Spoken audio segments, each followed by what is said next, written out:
મોરબીમાં સિરામિક ફેક્ટરીમાં આગ લાગવાનો બનાવ બન્યો, જે આગ લાગતા અંદાજે 3 કરોડનું નુકસાન. તો શોર્ટ સર્કિટના કારણે આગ લાગી. ફાયરની ટીમે આગ ઉપર કાબુ મેળવ્યો છે.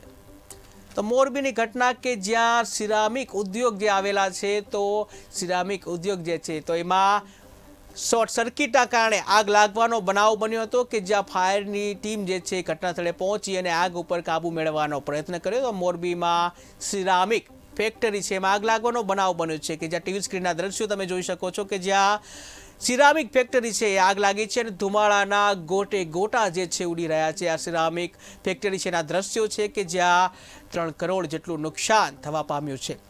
તો સિરામિક જે મોરબી જે છે એમાં સિરામિક ઉદ્યોગ જે છે, તો સિરામિક ફેક્ટરી જે છે એમાં આગ લાગવાનો બનાવ બન્યો છે. ફાયરની ટીમ જે છે આગ ઉપર કાબુ મેળવવાનો પ્રયત્ન કરી રહ્યા છે, જે આગે વિકરાળ સ્વરૂપ લીધું છે અને ધુમાડાના જે ગોટે ગોટા ઉડી રહ્યા છે.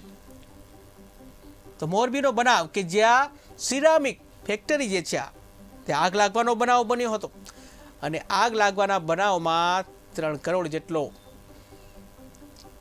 જે બળીને ખાખ થયું છે. માલ તો 3 કરોડ જેટલું નુકસાન આવ્યું છે. તો સિરામિક ફેક્ટરીમાં આગ લાગવાનો બનાવ બન્યો છે, કે જે આગ લાગતા અંદાજે 3 કરોડનું નુકસાન થયું છે. ફાયર વિભાગની ટીમ ઘટના સ્થળે પહોંચી અને આગ ઉપર કાબુ મેળવવાનો પ્રયત્ન કર્યો છે. તો શોર્ટ સર્કિટના કારણે આગ લાગ્યા હોવાનું માનવામાં આવી રહ્યું છે.